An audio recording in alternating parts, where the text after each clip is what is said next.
ప్రధానంగా దక్షిణాదిలోనూ అందులోకి తెలుగు రాష్ట్రాల్లో కూడా చాలా వ్యూహాత్మకంగా ఎత్తులు వేసుకుంటూ ముందుకు వెళ్తుందా భారతీయ జనతా పార్టీ? దీనికి సంకేతం ఏంటి అంటే తెలంగాణ రాష్ట్రంలో మొన్న జరిగిన ఎమ్మెల్సీ ఎన్నికల్లో 3 స్థానాల్లో 2 స్థానాలు భారతీయ జనతా పార్టీ గెలుచుకోవడం. ఒక రకంగా బీఆర్ఎస్‌కు అలాగే అక్కడున్న కాంగ్రెస్ పార్టీకి, అధికారంలో ఉన్న కాంగ్రెస్ పార్టీకి ఇద్దరికి కూడా డేంజర్ బెల్స్ మోగించబోతుందా? అసలు ఏంటి వ్యూహం? ఒక వ్యూహాత్మకంగా వెళ్తుందా భారతీయ జనతా పార్టీ? లేదంటే బీజేపీకి ఆదరణ పెరుగుతోందా? తెలంగాణ రాజకీయాల వరకు చూసుకుంటే ఆల్టర్నేటివ్‌గా భారతీయ జనతా పార్టీని చూసే ఉద్దేశంలోకి వచ్చేసారా తెలంగాణ ప్రజలు? వీటన్నిటి మీద చర్చించే ప్రయత్నం చేద్దాం. సరే, ఒక రకంగా అనూహ్య గెలుపా ఇది, లేదంటే భారతీయ జనతా పార్టీ ఊహించిన గెలుపా? అనూహ్య గెలిపే అనాలి. ఎందుకంటే బీఆర్ఎస్ పోటీలో నుంచి పక్కకి వెళ్ళిపోయింది. భారతీయ జనతా పార్టీ టీచర్ల ఎమ్మెల్సీ, అందులో కరీంనగర్ గ్రాడ్యుయేట్ గెలవడం అనేటటువంటిది గొప్ప విశేషం. అది ఒక ఎత్తు అయితే, ఇప్పుడు కనబడుతున్నది ఏంటంటే బీజేపీ కష్టపడి సాధించింది అనే కంటే కూడా ప్రజలలో ఒక పెద్ద మార్పు వచ్చినట్టు కనబడుతుంది. అక్కడ వాస్తవంగా మొన్న అసెంబ్లీ ఎన్నికల్లో గెలవాల్సింది భారతీయ జనతా పార్టీ. సంఘటితంగా పార్టీ లేకపోవడం, కరెక్ట్గా 6 నెలల ముందు, ఏడాది ముందు బండి సంజయ్ని తీసేయడం, దాంతో వీర హైందవ సంప్రదాయానికి సంబంధించి గట్టిగా ఉండేటటువంటి బ్యాచీనే ఒక వెక్సేషన్కి రావడం, అంటే కిషన్ రెడ్డి రాజకీయంలో బండి సంజయ్ని పక్కన తప్పించేశారన్నటువంటి ఫీలింగ్ రావటం, దానికి తోడు అందరినీ సమన్వయం చేయడంలో అధిష్టానం విఫలం కావడం, వీళ్ళల్లో వీళ్ళు ఒకళ్ళనొకళ్ళు వెన్నుపోట్లు పొడుచుకునే రాజకీయాలు చేస్తున్నారని గ్రహించి కేడర్ కూడా డిమోరలైజ్ కావడం, ఈ పరిణామాల కారణంగా వాస్తవంగా కాంగ్రెస్ గెలిచింది. వాస్తవంగా భారతీయ జనతా పార్టీని ఆల్టర్నేటివ్గా క్రిందటిసారి గుర్తించేశారు ప్రజలు. 2018-23 మధ్యలో బై ఎలక్షన్స్లో ఎవరు గెలిచారు? ఘన విజయం ఎవరు సాధించారు? ఈటెల రాజేందర్ విజయం, తర్వాత రఘునందన్ రావు విజయం. అంటే ఏంటి? బీఆర్ఎస్ మీద విరక్తి చెందిన ప్రజలు బీజేపీ వైపు చూడటం ప్రారంభించారు. అప్పుడే ఇంక్లూడింగ్ మునుగోడులో కూడా అతి తక్కువ ఓట్ల మెజార్టీతోనే కదా ఓడిపోయింది కోమటిరెడ్డి. ఈ హైదరాబాద్లో దాదాపు 50 సీట్ల వరకు కొట్టారు కదా బీజేపీ వాళ్ళు కార్పొరేషను. అంటే ఏంటి? వరుసగా జరిగిన వాటిలో ఇంకోటి, అప్పుడు ఎమ్మెల్సీలో కూడా బీజేపీ గెలిచింది, గ్రాడ్యుయేట్ ఎమ్మెల్సీలో కూడా, అట్లాగా టీచర్ ఎమ్మెల్సీలో కూడా గెలిచింది అప్పట్లో. అంటే వరుసగా 2018-23 మధ్యలో అనేక విజయాలు సాధించింది భారతీయ జనతా పార్టీ. దాన్ని సస్టైన్ చేసుకోలేకపోవడం చివరిలో చేసిన తప్పు, ఆంధ్ర కోసం చేసిన తప్పు తెలంగాణకు కూడా శాపమైంది. ఆంధ్రాలో సోమవీర్రాజుని తీసేసి పురంధేశని పెట్టాలి, పనిలో పనిగా 2 చోట్ల కాపుల్ని తీసేశారు, అక్కడ బండి సంజయ్ని తీసేశారు. ఇది అక్కడ బాగా నెగిటివ్ అయిపోయింది. ఒక్కసారిగా ఢిల్లీలో ఆ రోజుల్లో గనక హర్షవర్ధన్ని తీసేసి తీసుకొచ్చి, ఆవిడ పేరేంటి, కిరణ్ బేడీని తీసుకొచ్చి పెట్టి 27 సంవత్సరాలు బీజేపీ అధికారానికి దూరమైంది. వాస్తవంగా అప్పట్లో మోడీ అధికారంలోకి వచ్చిన తర్వాత 2015 సంవత్సరంలో ఢిల్లీ ఎన్నికలు జరిగినాయి. అప్పుడు ఢిల్లీలో వీళ్ళకి 31 సీట్లు ఉన్నాయి. ఓవరాల్గా కావాల్సింది 36 కదా, 31 ఉన్నాయి. కాంగ్రెస్కి 5 ఉన్నాయి. అప్పుడు సరిపోతుంది. కాంగ్రెస్ వాళ్ళంతా ఇటు వచ్చేయడానికి రెడీలో ఉన్నారు. కానీ ఆ టైంలో లేదు మేము అట్లాంటి తప్పుడు రాజకీయాలకు పోము, మేము నిజాయితీ రాజకీయం చేస్తామంటూ ఎన్నికలకే మేము సిద్ధమన్నారు. లేదంటే మీరు ప్రభుత్వం నడుపుకోండి అంటే ఆమ్ ఆద్మీ పార్టీకి 27 వచ్చిన ఆమ్ ఆద్మీ పార్టీకి కాంగ్రెస్ మద్దతు ఇచ్చింది అప్పుడు. తద్వారా ప్రభుత్వం నడిచింది 2 ఏళ్ల పాటు. ఆ టైంలో కాంగ్రెస్ ఉపసంహరించుకోవడం వల్ల ఎన్నిక జరిగితే కేజ్రీవాల్కి పోటీగా మరొక పవర్ఫుల్ మనిషిని చూపించాలి, అట్లాంటి ఒక ఫేస్ కావాలని కిరణ్ బేడీని తెచ్చిపెట్టారు. డాక్టర్ హర్షకుమార్ ఉండేవాడు అప్పటిదాకా ఢిల్లీ అధ్యక్షుడిగా, బీజేపీ అధ్యక్షుడిగా. అతను పార్టీని మొత్తాన్ని సంస్థాగతంగా సెట్ చేశాక అతని పక్కన పెట్టి ఈ పని చేశారు. దాంతో విరక్తి చెందిన అతనితో పాటుగా మొత్తం కేడర్ అంతా సైలెంట్ అయిపోయారు. ఆ దెబ్బతో 3 స్థానాలకు పడిపోయింది. 70 స్థానాలు ఉన్న బీజేపీ, 70 స్థానాలు ఉన్న అసెంబ్లీలో 3 స్థానాలకు పడిపోయింది. ఆ రోజు తిన్న దెబ్బ 2 టర్మ్స్ కొట్టింది. ఇప్పటికి కానీ పూర్తి కాల. 2015, 2020 ఈ ట్రిప్ గెలిచారు, 25 గెలిచారు. అట్లాగే ఇక్కడ వాస్తవంగా గెలవాల్సినటువంటిది 2014లో గెలవాలి బీజేపీ. ఆ రోజు తెలుగుదేశంతో పొత్తు పెట్టుకుని దెబ్బతింది. ఎందుకని? కాంగ్రెస్ని వద్దనుకున్నారు జనం, ఎందుకు? హింసించింది కాబట్టి. కానీ ఒక ఓటు 2 రాష్ట్రాలన్న తెలుగుదేశాన్ని ఇదే బీజేపీని గెలిపించాలనుకున్నారు. ఎందుకు? సుష్మా స్వరాజ్ చివరి దాకా ఉండటం, చివరిలో కూడా వ్యూహాత్మకంగా వ్యవహరించి కాంగ్రెస్ చేత అది ఇప్పించింది బీజేపీ అనేది, తెలంగాణ ఇప్పించింది బీజేపీ అనేది ఫీలింగ్ ఉంది బలంగా. ఆ టైంలో వీళ్ళు వ్యూహాత్మక తప్పిదం ఏంటంటే తెలుగుదేశంతో పొత్తు పెట్టుకోవడం. జాతీయ స్థాయి అవసరాల రీత్యా సంకీర్ణ ప్రభుత్వం వస్తుందేమో, తెలుగుదేశం అవసరం ఉంటుంది అన్న ఉద్దేశంతో తెలుగుదేశంతో పొత్తు పెట్టుకున్నారు. ఏ తెలుగుదేశం అయితే నచ్చకనో అక్కడ తెలంగాణ ఉద్యమం జరిగింది. తెలంగాణ ఉద్యమం ఎందుకు జరిగింది? ఆంధ్ర ఫేసులు చూడటం ఇష్టం లేక. అలాంటి ఆంధ్ర ఫేసులు అక్కడ చూపించారు. హైదరాబాద్ వరకు పనికి వచ్చింది, మిగతా రాష్ట్రం అంతా తనిదరిమేశారు. ఫలితం ఏమైంది? బీజేపీ 5 స్థానాలకు పరిమితం అయిపోయింది.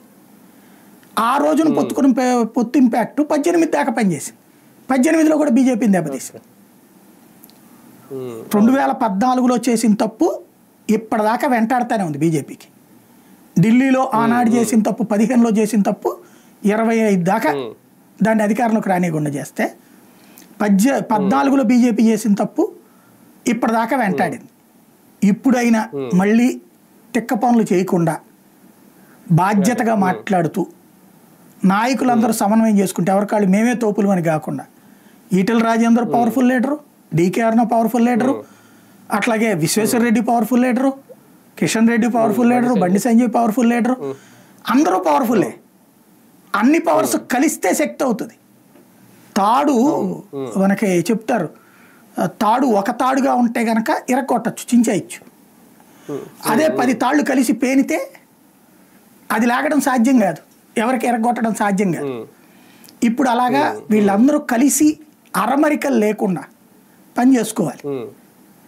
కానీ ఒక్కటి సార్, అంటే కొన్ని రాష్ట్రాలు అబ్జర్వ్ చేస్తే, నాకు మొత్తం అంత నాలెడ్జ్ లేదు కానీ, ఒక మహారాష్ట్ర చూసినా, ఒక ఢిల్లీ చూసినా, లేదంటే ఇప్పుడు తెలంగాణ చూసినా, ఒక శక్తివంతమైన టీంని భారతీయ జనతా పార్టీ అంటే చిన్నగా slow and steady wins the race అన్నట్టు తయారు చేస్తుంది అనేది నాకు వచ్చిన ఒక అవగాహన అబ్జర్వ్ చేస్తూ ఉంటే.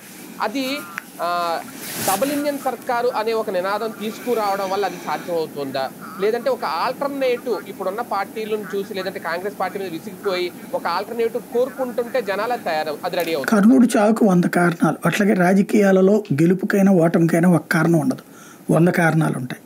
ప్రస్తుతం మహారాష్ట్రలో గెలుపుకు కారణం ఏంటంటే, సుదీర్ఘకాలం పాటు కాంగ్రెస్ పార్టీ ఎన్సీపీ పొత్తుని చూసి బోరు కొట్టింది వాళ్ళకి. ఎలాగంటే మైనార్టీ బుజ్జిగింపు. అదేంటంటే శివాజీ పుట్టిన గడ్డ అక్కడ. ఒకప్పుడు హిందుత్వ నినాదం ఇచ్చినటువంటి గడ్డ మీదన మైనార్టీలు బుజ్జిగిస్తూ మెజార్టీలను అవమానిస్తూ ఉంటే, వాళ్ళతో ఉద్ధవ్ థాకరే లాంటి చేయగలపడంతో విరక్తి చెందిన ప్రజలు ఇచ్చినటువంటి తీర్పు అక్కడ. అది వాస్తవంగా అదే అనేది ఇక్కడ సమస్య. ఏంటంటే నువ్వు ఇప్పుడు కాంగ్రెస్ హిందుత్వమే లేదేంటి దాని దగ్గర.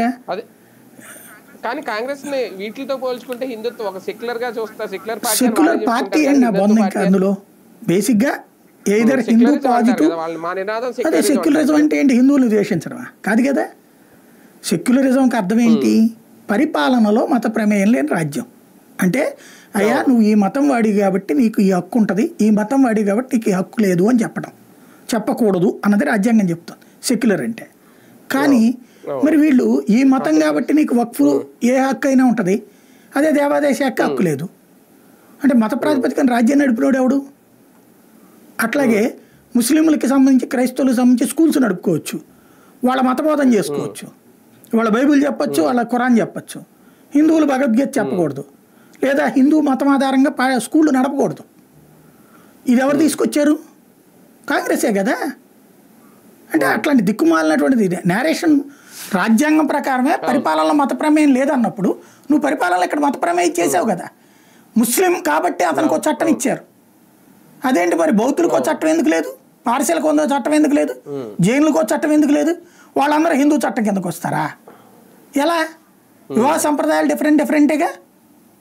అంటే నీకు ఎలా కావాలంటే అలా. అదేమంటే మనందరం ఒకటే, ఇక్కడ ముస్లిమేతరులందరూ ఒకటే, క్రైస్తవేతరులందరూ ఒకటే, కానీ హిందువులు మాత్రం ఒకటి కాదు. ఇది ఒక విచిత్రమైన పద్ధతిలో నడిచింది. అట్లాగే మీకు దేశవ్యాప్తంగా చూసుకున్నప్పుడు ఒక్కొక్క చోట క్రమంగా ఏమైందంటే కాంగ్రెస్ ఎకోసిస్టమ్, కమ్యూనిస్ట్ ఎకోసిస్టమ్ కలగలిచిపోయింది ప్రాక్టికల్గా. వాస్తవంగా కాంగ్రెస్ పార్టీ సంస్థాగతంగా దాని సిద్ధాంతం పేదరిక నిర్మూలన. కానీ కమ్యూనిస్టులు ఏం చేశారంటే తమ ఉనికి కోల్పోతూ కాంగ్రెస్లో దూరిపోయారు చాలా చోట్ల. గ్రౌండ్ లెవెల్ క్యాడర్, ఈ గ్రౌండ్ లెవెల్ క్యాడర్ తర్వాత లీడర్లు అయ్యారు. వీళ్ళ ఇన్ఫ్లుయెన్స్ వెళ్ళి సగం బుర్రున్న రాహుల్ గాంధీ లాంటి వాళ్ళ కోడి బుర్రున్న రాహుల్ గాంధీ లాంటి వాళ్ళ మీద ప్రభావం అయింది. సోనియా గాంధీ ఈ దేశ పుత్రిక కాదు ఆవిడ. ఈ దేశ రాజకీయం గురించి ఆవిడకేం తెలుసు? ఆవిడ చుట్టూ కూర్చుని మాట్లాడేటటువంటి నాయకులు కమ్యూనిస్ట్ ఐడియాలజికల్ కాంగ్రెస్ లీడర్లు. వాళ్ళ ద్వారా పెరిగినట్టు నేర్చుకున్నది ఆవిడ. ఇక్కడ పాఠాలు నేర్చుకుంది. ఇక్కడ వాళ్ళు చెప్పినట్టింది. అది మైనార్టీ బుజ్జిగింపు కరెక్ట్ అనుకుంది ఆవిడ. ఆ తర్వాత ఏం చేసింది? రాహుల్ గాంధీ నువ్వు వెళ్ళి నేర్చుకోవయ్యా, దేశం తిరిగిరా నువ్వు. ఆ రోజుల్లో రాజరికంలో కనుక రాజుగారు తన యువరాజుకు పట్టాభిషేకం చేసేటప్పుడు దేశాటం చేయమనేవాడు, దేశంలో పరిస్థితులు తెలుసుకోవడానికి. అట్లా వెళ్ళి దేశం అంతా నేర్చుకుని రావయ్యా అని పంపించింది సోనియా గాంధీ. రాహుల్ గాంధీ దేశం అంతా తను తిరగడం మానేసి కాంగ్రెస్ పార్టీ తరపున తిరగడం, లేకపోతే తనన్న విడిగా తిరగాలి. తిరగకుండా స్వచ్ఛంద సంస్థల వాళ్ళతో కలిసి తిరిగాడు. ఆ స్వచ్ఛంద సంస్థలు ఎవరు స్వచ్ఛంద సంస్థలతో తిరిగాడు? కమ్యూనిస్టు స్వచ్ఛంద సంస్థలతో తిరిగాడు. తిరిగేటప్పటికి వాళ్ళు ప్రతి చోట కూడా దేశానికి వ్యతిరేకంగా చెప్పారు, లేకపోతే కనుక చట్టాలకు వ్యతిరేకంగా చెప్పారు. అతను అది సైకలాజికల్గా అది ప్రిపేర్ అయిపోయాడు. అంటే రాజకీయ విద్యార్థిగా ఉన్నప్పుడు అతని మెదడు మీద ఈ ప్రభావం పడిపోయింది. కాబట్టి ఇక రోజు అదే నేర్చుకున్నాడు, అదే వాగుతుంటాడు. అతను వాగుతాడు అనకూడదు, కానీ అతను మాట్లాడేది అదే బేసిక్గా. అయితే అదే సందర్భంలో ఇక అట్లాంటప్పుడు ఆల్టర్నేటివ్ ఇంకేంటి జనాలకి దేశంలో? ఇది కదా. ఇప్పుడు షాబాను అనేటటువంటి ఒక అమ్మాయి కేసులో ఒక వృద్ధుడికి 90 ఏళ్ల వృద్ధుడికి తీసుకొచ్చి 10-12 ఏళ్ల పాపను గట్టబెట్టారంటే దానికోసం చట్టాన్ని మార్చినోడు రాజీవ్ గాంధీ. అట్లా పెళ్లి చేసుకోవచ్చు వాళ్ళు ఇష్టం అని చెప్పేసి. అదే బాల్య వివాహాలు హిందువుల్లో నిషేధం. అదేం లెక్క? నువ్వు బాల్య వివాహాలు ఒకప్పుడు హిందువుల్లో ఉన్నాయి, కన్యాశుల్కం లాంటివి ఎందుకు వచ్చినాయి? అందుకే కదా కథలు. మరి హిందువులు అట్లాంటి బాల్య వివాహాలని తప్పుపట్టినటువంటిప్పుడు నువ్వు ముస్లింల బాల్య వివాహాలను ఎట్ట అంగీకరిస్తున్నావు? నువ్వు వృద్ధులకి చిన్నపిల్లల్ని పెళ్లి చేయకూడదు అన్నప్పుడు ఇక్కడెట్టా నువ్వు తెచ్చావు, అక్కడెట్టగా చేస్తున్నావు? రెండు తప్పే కదా. హిందువు తనకు సంబంధించినటువంటి లోపాలని సరిచేసుకుంటూ వచ్చాడు.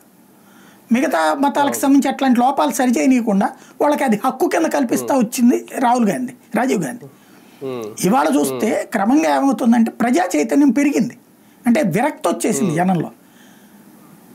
ఏంటంటే పోయే కొద్ది హిందువుగా బతకడం పాపం అయిపోతుంది, శాపం అయిపోతుంది. వీళ్ళు చర్చి మన ఇళ్ళ మధ్యలో ఒక 25 ఇళ్ళు ఉన్న ఒక సందులో ఒకళ్ళు ఇంట్లో ముందు ప్రార్థన పెట్టుకుంటారు, ఆ తర్వాత వాకిట్లో దాకా పెడతారు, ఆ తర్వాత బయట ఒక బోర్డు పెడతారు కూటమని, ఆ తర్వాత అది చర్చ అయిపోతుంది. అదే నువ్వు ఇంట్లో పూజ చేసి ఇంటి ముందు గుడి అని చెప్పు, అట్టట్టగానే ఒప్పుకోరు. కాబట్టి ఇక్కడ అలాంటి కాన్సెప్టులు ప్రజలు చూస్తున్నారు. ఇది బీజేపీ వాడు ఎవడో వచ్చి చేయలే, చూసి ఆ తర్వాత ఆ సందంతా మీటింగ్ పెట్టుకుంటారు. ఆ రోడ్లో వాళ్ళందరూ బాధితులే కదా. ఇప్పుడు చాలా చోట్ల లేబర్ ఏరియాల్లో ఎందుకని వాళ్లే ఊరేగింపులు చేస్తున్నారు? బీజేపీ లేదు, దాని వెనకాల ఆర్ఎస్ఎస్ లేదు. ఆ ఏరియాలో ఈ క్రిస్టియన్ సభలు లేకపోతే ముస్లింల సభలకి వాళ్ళందరూ గ్యాదర్ అవుతున్నారు, మన హిందువులు ఎందుకు గ్యాదర్ కాము అనే ఒక ఫీలింగ్ వచ్చింది. మాస్లో ఆ ఫీలింగ్ రావడం వల్లనే ఇప్పుడు చాలా ఇవన్నీ జరుగుతున్నాయి. పూజా కార్యక్రమాలు ఇవన్నీ, రథయాత్రలు లేకపోతే కనుక వినాయక చవితి లేకపోతే దసరా ఉత్సవాలు ప్రతి సందుల్లో ఎందుకు జరుపుతున్నారంటే జరుపుతున్న దాని వెనకాల ఆర్ఎస్ఎస్ విహెచ్పి కాదు ఉంది, వీళ్ళే. అట్లాగే భారతీయ జనతా పార్టీ ఇది దానికి అడ్వాంటేజ్ అయింది. ఎందుకని వీళ్ళందరూ కూడా ఇప్పుడు ఫర్ ఎగ్జాంపుల్ తెలంగాణలో ఉంది, కేసీఆర్ ఓవైసీకి ప్రేమే, కాంగ్రెస్ ఓవైసీకి ప్రేమే. ఈ ఓవైసీ హిందువుల్ని 24 గంటలు ద్వేషిస్తుంటాడు. అక్కడ ఉన్న హిందూ సమాజం ఏం ఆలోచించాలి? ఇంకోటి, ఇది ముస్లిం బాధిత రాష్ట్రం తెలంగాణ. ఒకప్పుడు అది నిజాం నవాబుల యొక్క హైదరాబాద్ రాష్ట్రం, అంతే కదా, నిజాం రాజ్యం. అది నిజాం రాజ్యంలో ఉన్నటువంటి వాళ్ళు ఎవరి బాధితులు? హిందువుల బాధితులు. వాళ్ళు హిందువులే బాధితులు.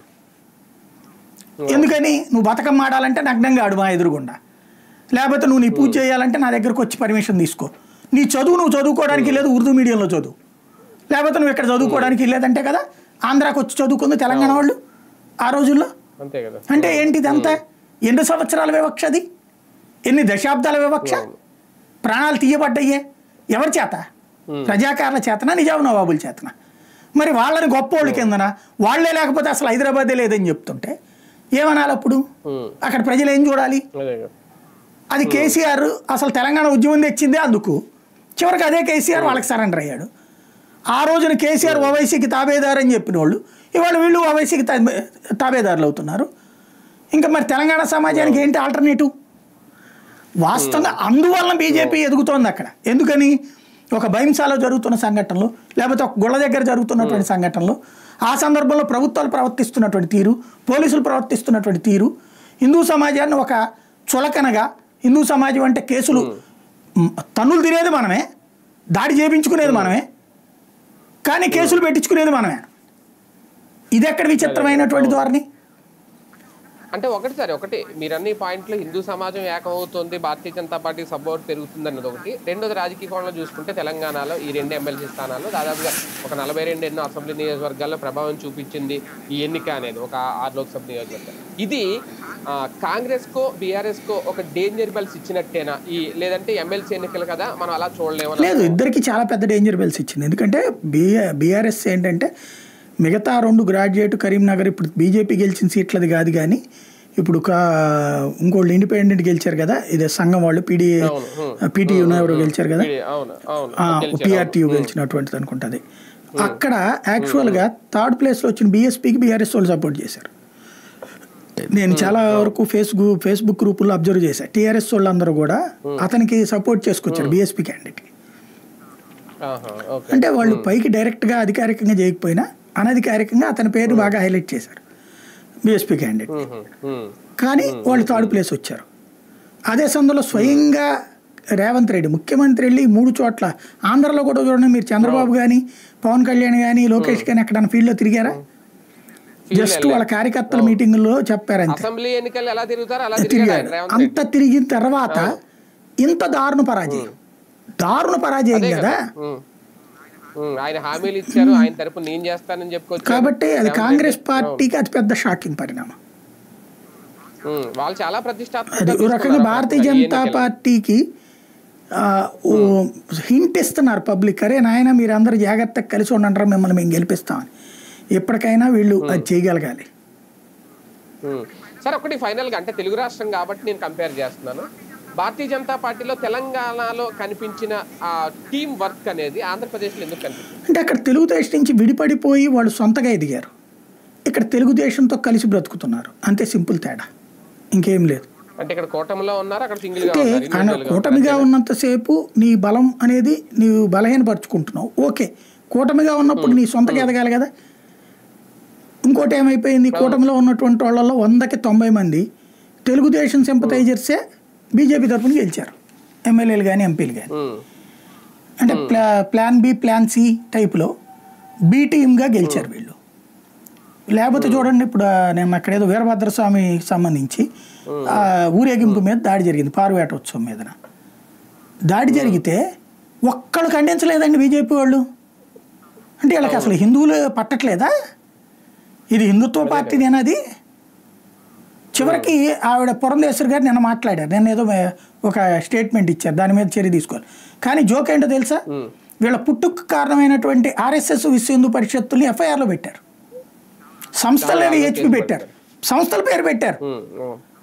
ఎంత దుర్మార్గమైనటువంటి వ్యవస్థ, దాన్ని కూడా ఖండించలేకపోయారు వీళ్ళు. పవన్ కళ్యాణ్ దాని మీద మాట్లాడలేదు. రెండోది వాళ్ళు ఎవరో స్వామీజీ ఆశ్రమాన్ని కొట్టేశారు, అటవీ భూమిలో ఉందని చెప్పి 40 ఏళ్ళ నుంచి ఉన్నటువంటి ఆశ్రమం. ఎవరు మీద పట్టలేదు, నోరు మీద పట్టలేదు. ఇంకెక్కడి నుంచి ఉంటుంది భారతీయ జనతా పార్టీ స్వయం ప్రతిపత్తి వాళ్ళ దగ్గర? అదే మరి ఏపీలో బీజేపీకి ఆ లోపం ఎక్కడుందో, ఆ లోపం బుర్రల్లో ఉంది, ఇప్పుడు తెలుస్తుంది. అంతేనా? రైట్, చూద్దాం. మొత్తానికి భారతీయ జనతా పార్టీని తెలంగాణలో అయితే ఆదరిస్తున్నారు, ఆదరించే వారి సంఖ్య కూడా పెరుగుతోంది. రేపొద్దున అది ఖచ్చితంగా బీఆర్ఎస్కి అక్కడ కాంగ్రెస్కి ఒక అతిపెద్ద డేంజర్ బెల్స్ మోగించిందా ఈ 2 ఎమ్మెల్సీ స్థానాలు కైవసం చేసుకోవడంతో? మరి ఆంధ్రప్రదేశ్లో కూడా ఆ తరహా యాక్టివిటీ ఎప్పుడు పెరుగుద్ది అనేది క్రమక్రమంగా దక్షిణాదిలో బలం పెరుగుతుంది బీజేపీకి అనడానికి ఇది ఒక నిదర్శనం. భవిష్యత్తులో ఇంక ఇలాంటి మార్పులు చూడబోతున్నాం.